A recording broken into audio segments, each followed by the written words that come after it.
Hi friends, இந்த வீடியோவில் நம்ம எதை பற்றி பார்க்க போகிறோம் அப்படின்னா 10th ஸ்டாண்டர்ட் 5வது இயரில் இருக்கக்கூடிய ஒரு வரி வினாக்கள் தான் பார்க்க போகிறோம். நம்ம 10th ஸ்டாண்டர்டை பொறுத்தளவுக்கு இதற்கு முன்னாடி இருக்கக்கூடிய 4 இயர்களுக்குமே ஒரு வரி வினாக்கள் தனித்தனியாக அப்லோட் பண்ணியிருக்கோம். அந்த வீடியோஸையும் நீங்கள் பார்க்கல அப்படின்னா பார்த்துருங்க. அப்படின்னா தான் எக்ஸாமில் ஹை ஸ்கோர் பண்ணுறதுக்கு உங்களுக்கு ரொம்ப ரொம்ப யூஸ்ஃபுல்லாக இருக்கும். நீங்கள் நம்ம சேனலுக்கு புதிய வந்தீங்கன்னா நம்மளோட சேனலை சப்ஸ்கிரைப் பண்ணிக்கோங்க. கூடவே அந்த பெல் ஐகானையும் கிளிக் பண்ணிக்கோங்க. அப்படின்னா தான் நம்ம போடக்கூடிய வீடியோஸ் எல்லாமே உங்களுக்கு உடனே நோட்டிஃபை ஆகும். வாங்க இப்போ வீடியோக்குள்ளே போயிடலாம். மொழிகளுக்கு இடையேயான வேற்றுமைகளை வேற்றுமைகளாகவே நீடிக்க விடாமல் ஒற்றுமைப்படுத்துவது எது அப்படின்னு பார்த்தீங்கன்னா மொழிபெயர்ப்பு தான். அடுத்து சங்க காலத்திலேயே தமிழில் மொழிபெயர்ப்பு மேற்கொள்ளப்பட்டது அப்படின்றத புலப்படுத்துவது எது அப்படின்னு பார்த்தீங்கன்னா சின்னமனூர் செப்பேட்டு குறிப்பு. இந்த குறிப்பில் என்ன சொல்லியிருக்காங்க அப்படின்னு பார்த்தீங்கன்னா மகாபாரதம் தமிழ் படுத்தும் மதுராபுரி சங்கம் வைத்தோம் அப்படின்ற குறிப்பு இதில் தான் இருக்கு. அதுக்கப்புறமா டேஸ் மற்றும் டேஸ் பற்றிய தொன்மை செய்திகள் சங்க இலக்கியங்களில் பரவலாக காணப்படுது அப்படின்னு சொல்றாங்கன்னு பார்த்தீங்கன்னா ராமாயணம் மற்றும் மகாபாரதம் சம்பந்தமான சில தொன்மையான செய்திகள் சங்க இலக்கியங்கள்ல இருக்கிறதா சொல்றாங்க. அதுக்கப்புறமா எந்தெந்த காப்பியங்கள் வடமொழி கதைகளை தழுவி எழுதப்பட்டிருக்கு அப்படின்னு பார்த்தீங்கன்னா பெருங்கதை, சீவக சிந்தாமணி, கம்பராமாயணம், வில்லி பாரதம் அப்படின்ற 4 நூல்கள் வடமொழி கதைகளை தான் தழுவி எழுதப்பட்டிருக்கு. அதுக்கப்புறமா ஒரு கதைவழி செய்தி பார்க்க போறோம். சரணடையாவெடியில் குண்டு வீசப்படும் அப்படின்னு ஜப்பானுக்கு செய்தி அனுப்பினவங்க யாருன்னா அமெரிக்கா. இதற்கு ஜப்பான் என்ன பதில் சொல்லியிருக்காங்கன்னு பார்த்தீங்கன்னா மொகுசாஸ்டு அப்படின்னு பதில் சொல்லியிருக்காங்க. இதனுடைய பொருள் அறியாமல் அமெரிக்கா குண்டு வீசிய இடம் எதுனா ஹிரோஷிமா. மொகுசாஸ்டு அப்படின்ற தொடர் இருக்கு இல்லையா, இதற்கு என்ன பொருள் அப்படின்னு பார்த்தீங்கன்னா விடை தர அவகாசம் வேண்டும் அப்படின்றது தான் இதற்கு உண்மையான பொருள். ஆனால் அமெரிக்கா இத்தொடருக்கு என்ன பொருள் எடுத்துக்கிட்டாங்க அப்படின்னு பார்த்தீங்கன்னா மறுக்கிறோம் அப்படின்னு பொருள் எடுத்துக்கிட்டாங்களாமா. ஸோ உண்மையான என்ன நடந்திருக்கு அப்படின்னு பார்த்தீங்கன்னா மொழிபெயர்ப்பு சரியாக அமையாததுனால காலத்திற்கும் அழிவு தரக்கூடிய களங்கம் நேர்ந்திருக்கு அப்படின்ற மாதிரி ஒரு சின்ன ஸ்டோரி சொல்கிறாங்க. இதை ஜஸ்ட் தெரிஞ்சு வச்சுக்கோங்க. அதுக்கப்புறமா ஒரு சில தமிழ் சொற்களுக்கு ஆங்கில சொற்கள் பார்க்க போகிறோம். காட்சி, பொருட்காட்சி அப்படின்றத எக்ஸிபிஷன் அப்படின்னு சொல்றாங்க. இருப்பு பாதை அப்படின்றத ஈஸ்ட் இந்தியன் ரயில்வே அப்படின்னு சொல்றாங்க. புரட்சி அப்படின்றத ரெவல்யூஷன் சொல்றாங்க. தொழில் நிறுத்தி இருத்தல், தொழில் நிறுத்தம், வேலை நிறுத்தம் அப்படின்றத ஸ்ட்ரைக் அப்படின்னு சொல்றாங்க. இதை யார் மொழிபெயர்த்திருக்காங்க அப்படின்னு பார்த்தீங்கன்னா இது பாரதியினுடைய மொழிபெயர்ப்பு. அதுக்கப்புறமா டேனிஷ் கிறிஸ்தவ நிறுவனத்தால் தமிழ் நூல் எப்ப அச்சுருவாக்கம் செய்யப்பட்டது அப்படின்னு பார்த்தீங்கன்னா 1723 எங்கன்னு பார்த்தீங்கன்னா தரங்கம்பாடியில். அதுக்கப்புறமா ஜெர்மன் மொழியில மொழிபெயர்ப்பின் மூலம் அறிமுகமான நபர் யாருன்னு பார்த்தீங்கன்னா ஷேக்ஸ்பியர். ஆனால் பின்னாட்களில் அவங்க அந்த நாட்டின் படைப்பாளராகவே கொண்டாடப்பட்டாங்க. அதுக்கப்புறமா திருக்குறள் உலக பொதுமறையாக மாறியதற்கு என்ன காரணம் அப்படின்னு பார்த்தீங்கன்னா மொழிபெயர்ப்பு தான் காரணம்.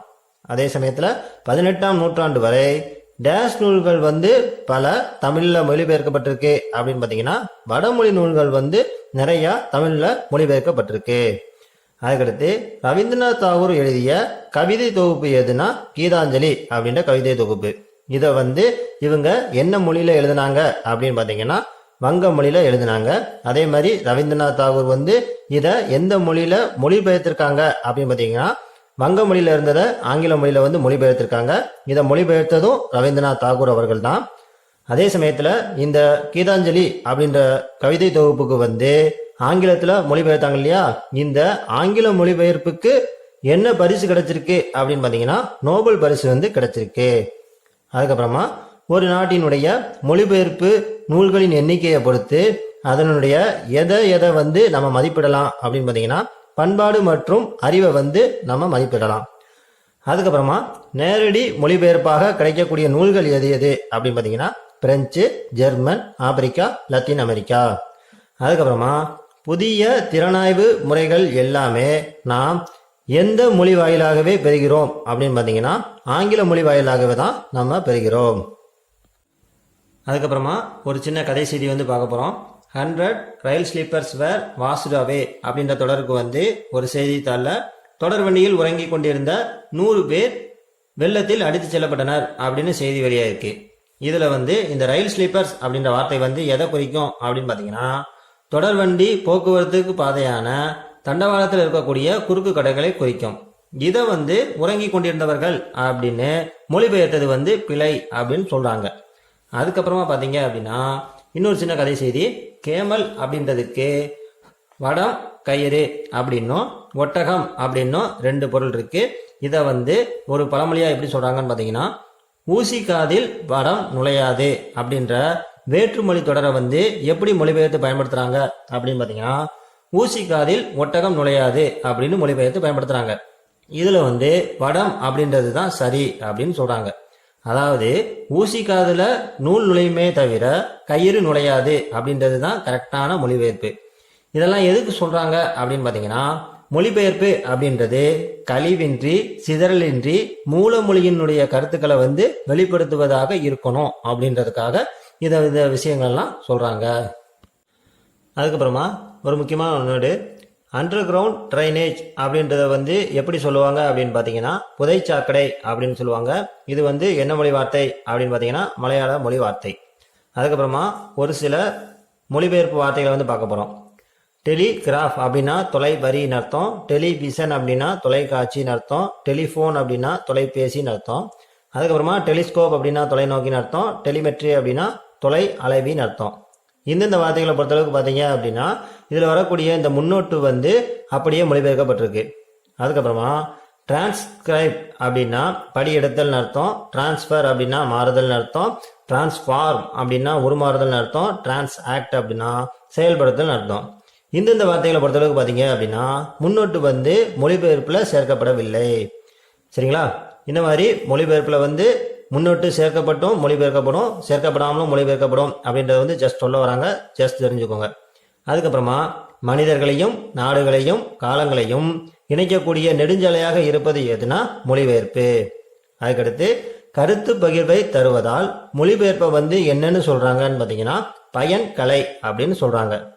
அதுக்கப்புறமா ஒரு மொழிபெயர்ப்பின் மூலமா ஒரு நாட்டினுடைய எந்தெந்த விஷயங்களை வந்து வலிமையான தாக்கத்தை ஏற்படுத்த முடியும் அப்படின்னு பார்த்தீங்கன்னா, ஒரு மொழிபெயர்ப்புனால வரலாறு இலக்கியம் பண்பாடு ஆகியவற்றில் வந்து வலிமையான தாக்கத்தை ஏற்படுத்த முடியும் அப்படின்னு சொல்றாங்க.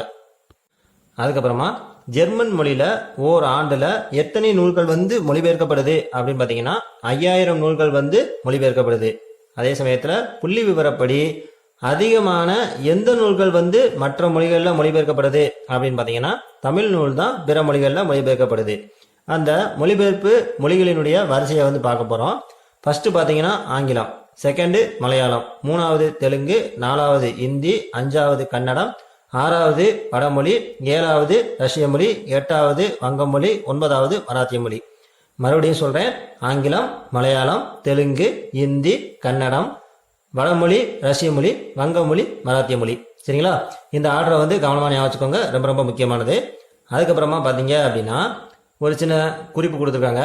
சிறு குழுவினர் பேசக்கூடிய ஆப்பிரிக்க மொழிகளின் படைப்புகள் கூட எந்த பரிசு பெற்றிருக்காங்க அப்படின்னு பார்த்தீங்கன்னா நோபல் பரிசு வந்து அவங்க வாங்கியிருக்காங்க. அதே மாதிரி நல்ல மொழிபெயர்ப்பாளன் வந்து சில டேஷ் விஷயங்களை வந்து செய்வாங்க அப்படின்னு பார்த்தீங்கன்னா மொழி மீறல்களை வந்து செய்வாங்க.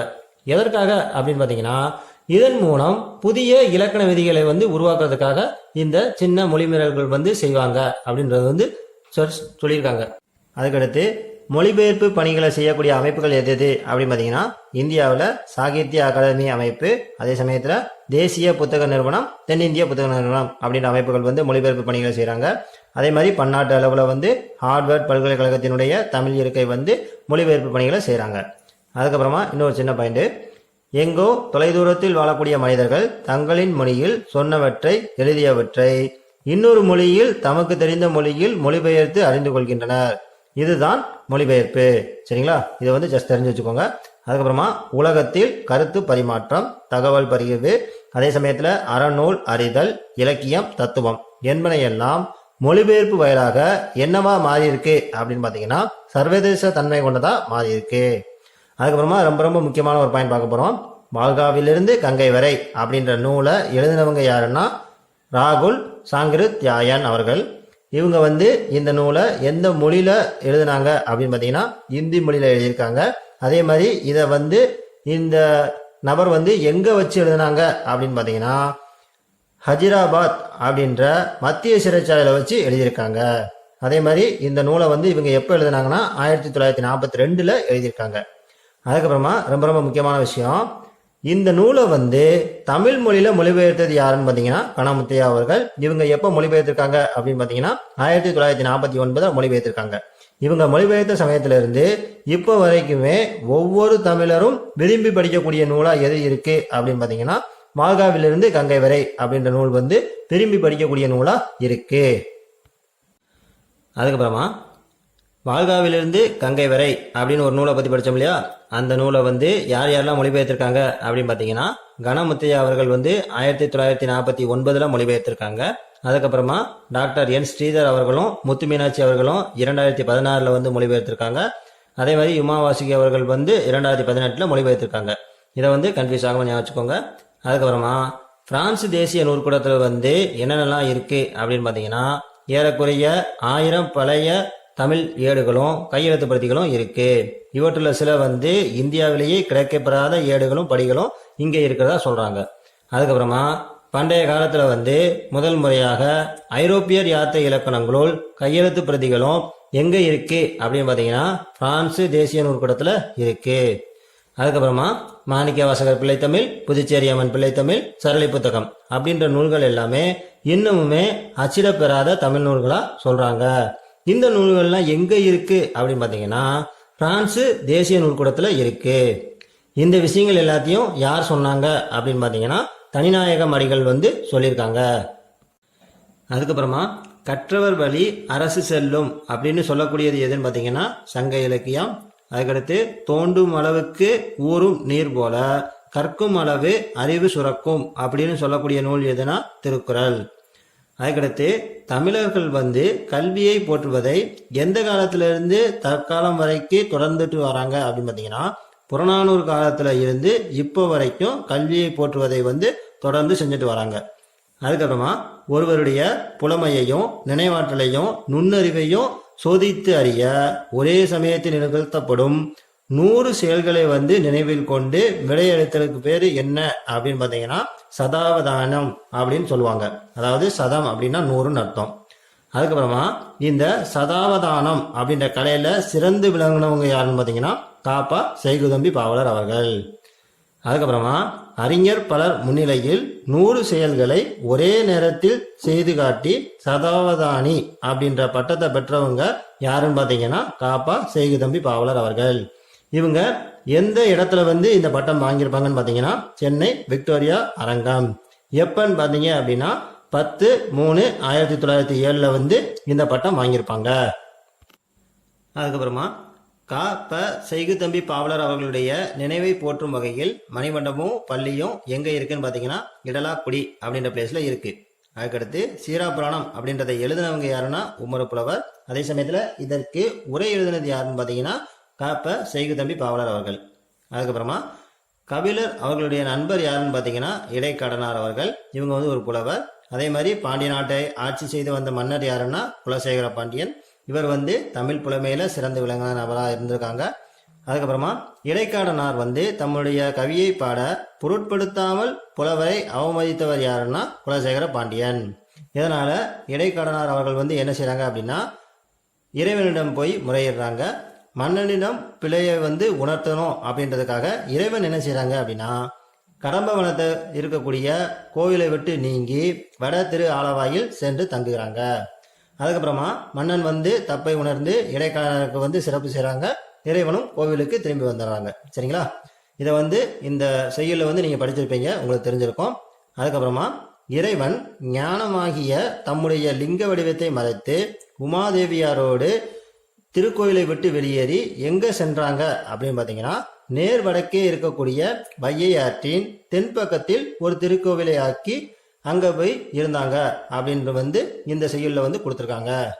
அதுக்கப்புறமா பார்த்தீங்கன்னா ஒரு சின்ன ஸ்டோரி பார்க்க போகிறோம்.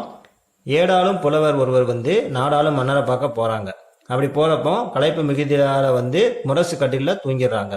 இப்படி முரசு கட்டிலில் தூங்குறது வந்து ஒரு அரசு குற்றம்.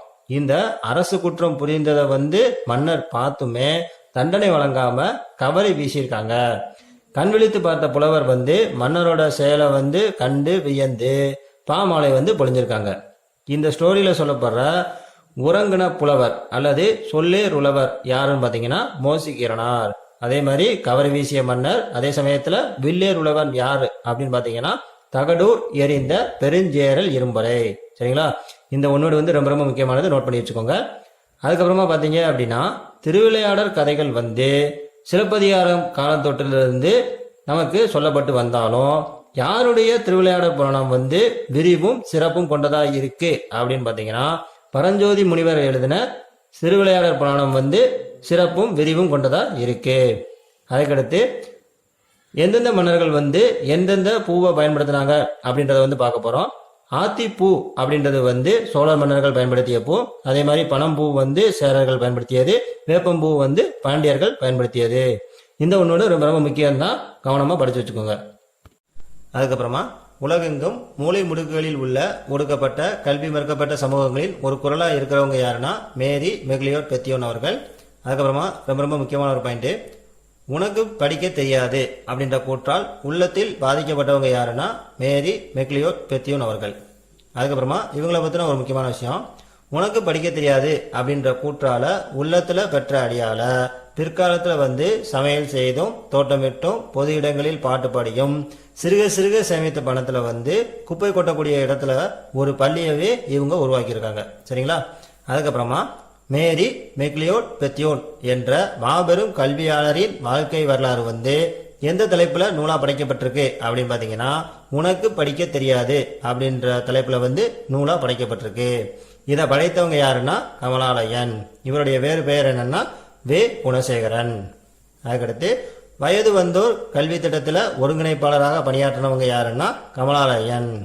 அதுக்கடுத்து கல்வி வாய்ப்பற்ற சூழலில் ஒற்றை சுடராக வந்து ஒளியேற்றினவங்க யாருன்னா மேரி மெக்லியோட் பெத்தியோன் அவர்கள்.